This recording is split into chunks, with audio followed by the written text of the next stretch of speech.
Dr. B here. Please give it a listen, a watch. Fantastic Deals and Dreams pilot series. I interviewed a lot of folks in the real estate and or business world. I hope you enjoy this episode. Enjoy.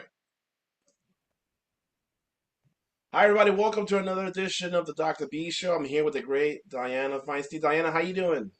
I am phenomenal. How are you doing today? I'm doing great, doing great. Recording this on a Thursday, gloomy Thursday here in New Jersey. Pretty sure it's the same where you're at, but it's all right. I'm still smiling and having my summer summer polo. My mind is already in the hot weather. All right, Diana. So let's jump right into it. Tell everyone about yourself. Yeah. So my name is Ida Feinstein, and I'm a transformation specialist. I work with busy, high-achieving professionals to lose weight, tone up, and burn belly fat in just 30 minutes every day. My specialty is menopause. I love it. We'll get into that later. Actually, I did some research on that, right? So cool. I like that. I like that you every time I hear you, your elevator pitch gets more refined and refined. So that's pretty good. Yeah.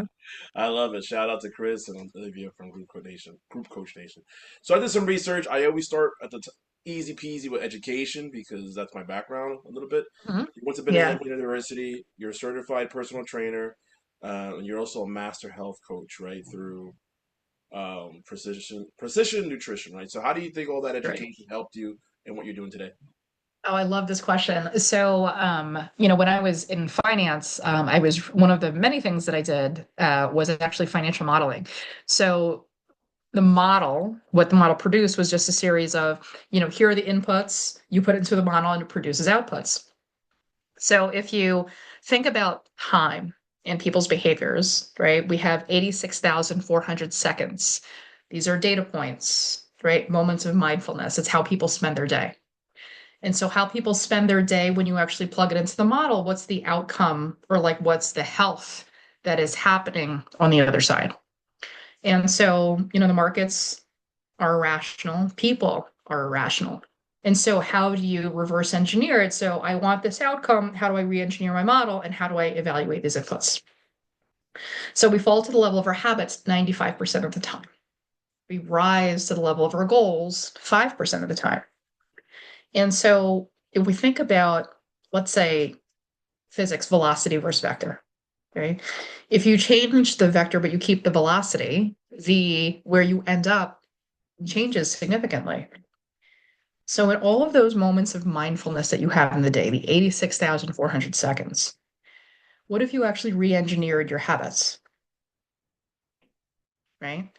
And so, what my commitment is, because I work with very busy, high achieving professionals, how do you change the vector in which they're spending their time, their energy, and attention? You would never, entrust your IT infrastructure to a newbie, right?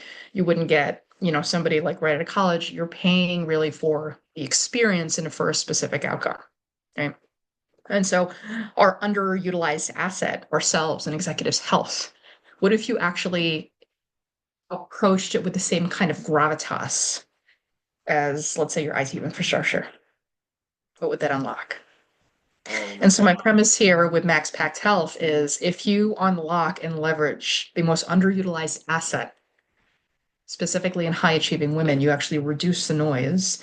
You unlock this entirely different level of intrinsic value and wealth, not just financially, but just intergenerationally, right? One of the main pain points that I have, when I coach women is, my mother never told me that this was going to happen in menopause, right? And so that education that we can have as, executives, hey, if I did these four things and I did it consistently well, I would feel better, I would look better, I would perform better, right? It's like the equivalent of like, oh my goodness, you're telling me if I brush my teeth for 2 minutes in the 2 minutes in the morning and 2 minutes at night, I reduce my cavities by 95%. Shocking. What does that health hygiene and life architecture actually look like for you? One size is actually going to fail all. So going back to your question is how does, my education as a master health coach, a certified personal trainer, and um, investment banking, how does that all intersect? It's really just comes down to the model, right? It is all a series of data points that when engineered well actually produces life-changing results. The question is, what does your roadmap look like? And are you willing to invest in your health the same way that you would in other parts of your business? That's a great segue. Great point. I love Right. that. Yeah. I love that. Which segues to my next question, right? As far as investing in yourself, your headline, which I think you kind of alluded to during your elevator, your introduction, not elevator, excuse me. I help busy. Your headline says, "I help busy professionals get back on track with their health." So, is that what you're Mhm. referring to? All that stuff you was talking about earlier? Oh, 1,000%. 1,000%, right? For high achievers, one of their hallmarks is, I can handle it until they can't. Right. So really what starts happening at the age of 35, for men, for women is that stress buffer that we have, we try to, go at the same level of intensity that we did in our 20s. Right. And so our capacity actually goes down significantly just due to hormonal changes, stress responses, and a lot of these chronic issues, they kind of start reaching like their breaking point. And so, what stops a lot of people from actually getting the health that, that they're looking for is, either perfectionism, I don't have time, and the plans that they had used in the past always come from a place of restriction, right? But what if you could actually create lifestyle practices that didn't come from restriction, but came from abundance, right? Eating for energy, eating to actually lose belly fat, working out to increase your energy. What if they were just investments in you to feel and operate better, right? So what that looks like for each individual person is very bespoke. One size is going to fail all. What is your time, resource, energy, capacity, information, right? What does that look like in the season of your life? And then how do you plan that going forward? It's kind of like I'm like McKinsey that's like coming in to do the consultation, but on your health. I love it. I love it. That's Yeah. awesome. Was speaking of McKinsey, in Mhm. your about section, you also talk about how you turn executives into health enthusiasts, right? Not about losing the weight Right. necessarily, but overall understanding their well-being. Can you expand on that a little bit? Yeah. So when we think about what we invest in, right? We always expect a return, right? If I give this forward, if I put this resource forward, what is my ROI, right? My return on investment.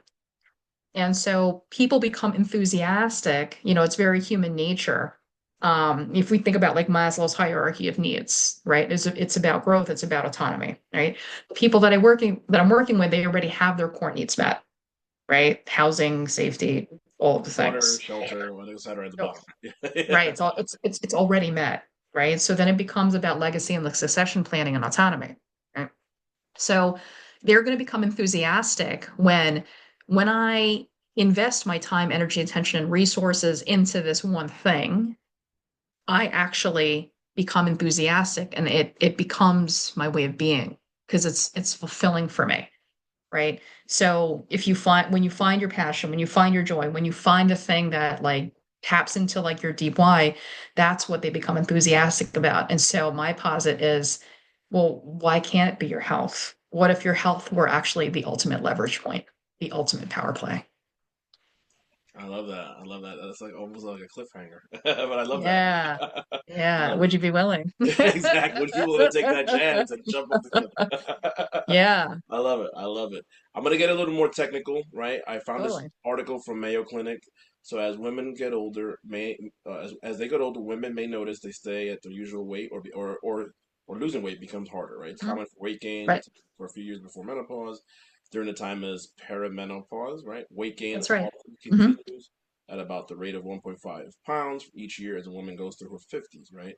Menopause weight gain is common, but as you may able to minimize it by paying attention to healthy, like you said, eating habits and leading active lifestyles. So, like, what does your program do to kind of counter that? Yeah, so I love this. This feels like a very, that statement feels like a very paint by numbers Yeah, approach, yeah, right? exactly. Yep. Let's take business for example, right? There's a very different feeling from like somebody that just graduated and got their MBA versus like someone with let's say like 20 years experience. right? There's like nuance, there's context, all of these things need to be taken into consideration to actually come up with, the right quote unquote answer.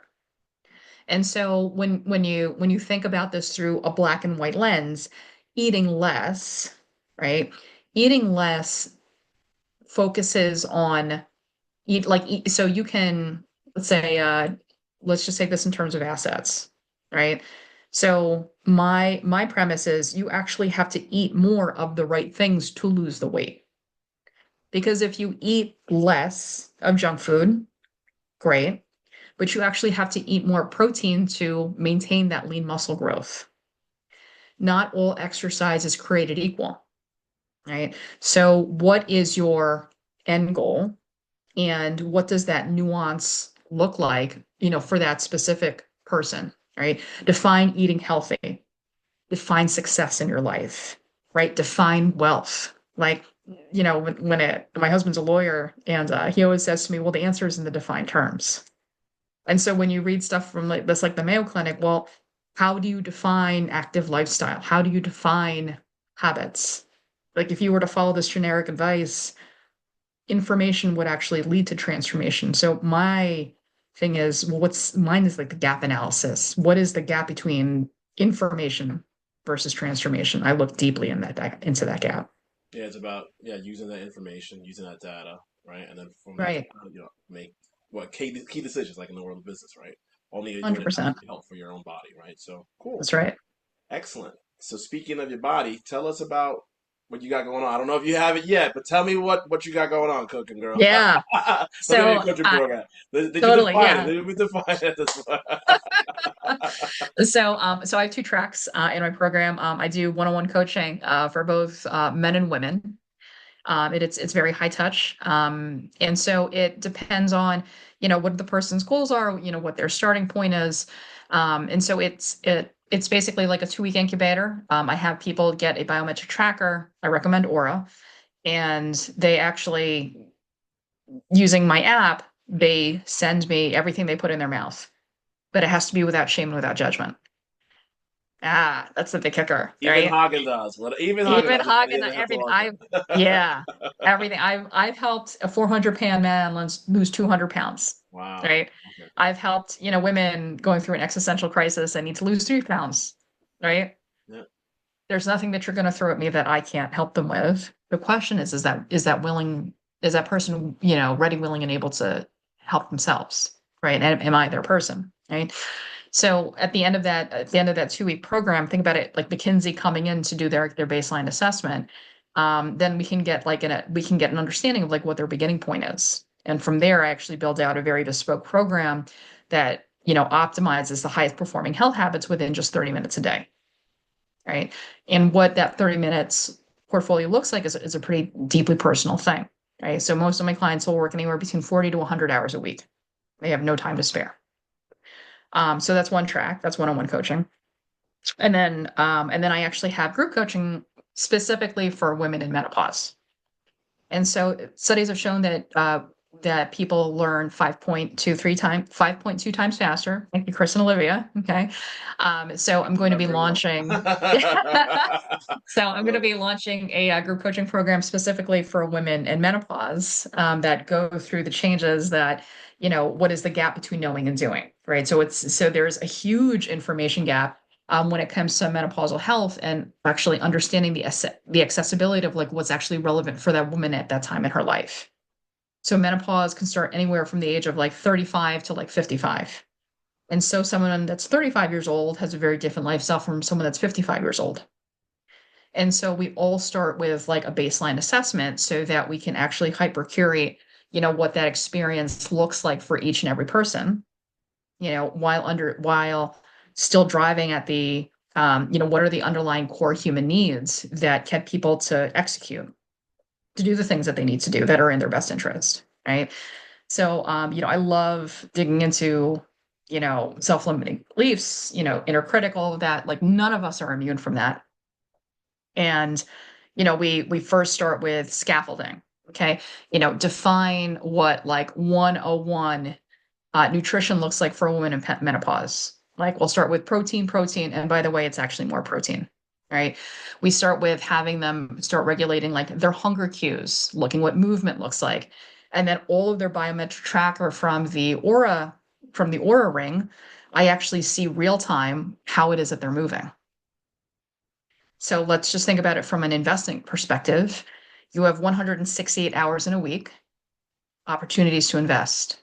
You have 86,400 seconds in a day, moments of mindfulness, moments to invest. Now, if I told you you were to engage in certain behaviors, one set of behaviors would give you a 5% rate of return, and one set of behaviors would give you a 95% rate of return, how are you going to invest your time? This is about frame control. Now, when you can understand what is actually going to give you the highest use of your time, and I have case studies, and everything that I do is like peer reviewed research based on sound science, based on cutting edge fitness and nutrition coaching of women for women in menopause, well, who are you going to believe?